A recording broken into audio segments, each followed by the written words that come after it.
Hi hello नमस्कार. तर स्वागत आहे तुमचं पुन्हा एकदा माझ्या रेसिपीच्या मिनी ब्लॉगमध्ये. तर पहा, मी इथे करत आहे मस्त झटपट होणारी मसाला मॅगी.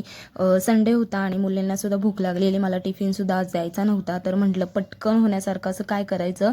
तर मॅगी होती, म्हटलं चला मस्त मॅगी मसाला मॅगी करूयात. तर पहा, मी इथे मॅगी जरा थोडंसं भुगा करून घेतलं आहे. भुगा म्हणजे पारच नाही, थोडं नॉर्मली, कारण की पूर्णपणे अख्खी मॅगी ठेवली तर मुलींना खाता येत नाही, त्याच्यामुळे मी थोडीशी बारीक करून घेतली आहे. त्याच्यानंतर मस्त बारीक कांदा चिरून घेतलेला आहे. 2 मीडियम साईजचे कांदे मी इथे चिरून घेतलेले आहेत. छान परतून घ्यायचा आहे कांदा. हिरवी मिरची मी 2 चिरलेली आहे बारीक. हिरवी मिरचीमुळे थोडीशी वेगळी टेस्ट पण येते आणि म्हणजे तिखट पण होणार नाही जास्त, कारण की मुलींना खायचे. 2च मिरच्या मी टाकलेल्या आहेत. छान परतून घ्यायचं आहे कांदा मिरची टाकून. त्यातच मी टाकलेलं आहे थोडंसं मीठ. मसाल्याच्या मॅगीचा जो मसाला असतो त्याच्यातसुद्धा मीठ असतं, त्याच्यामुळे मीठ थोडंसं कमीच टाकायचं आहे. आणि त्याच्यानंतर मी टाकलेला आहे बारीक चिरलेला टोमॅटो.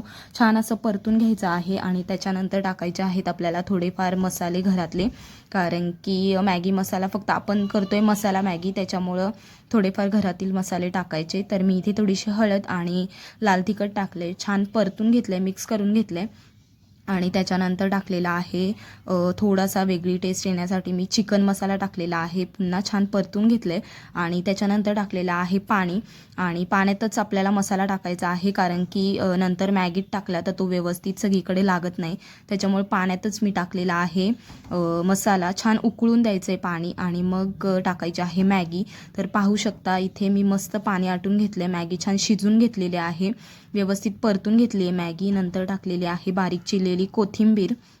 पुन्हा मी छान मिक्स करून घेतली आहे मॅगी आणि सर्व केलेली आहे. माझ्या मुलींना मॅगी खूप आवडते, पण मी जास्त देत नाही. फक्त संडे असेल, काऊला जेव्हा सुट्टी असेल स्कूलला, तेव्हाच मी त्यांना मॅगी करून देते. तर पहा, अशा प्रकारे मी केलेली आहे मस्त अशी मॅगी, मसाला मॅगी. नक्की ट्राय करा अशा पद्धतीने. आणि आता मस्त आम्ही मॅगीचा आनंद घेतो. आणि गरम होती एकदम, पाऊस पडत होता, खायला इतकं छान वाटलं. मी माझ्या मुलींना दिले आणि मुलींसोबत मी सुद्धा खाल्लं. पावसामध्ये अशी गरम गरम मॅगी खायला खूप छान मज्जा वाटली म्हणजे. तर कसा वाटला हा माझा मिनी ब्लॉग कमेंट्स करून नक्की सांगा. आवडल्यास लाईक आणि चॅनेलला सबस्क्राईब केलं नसेल तर सबस्क्राईब जरूर करा. तर चला, तर मग भेटूया आपण आपल्या नेक्स्ट ब्लॉगमध्ये. तर चला, बाय.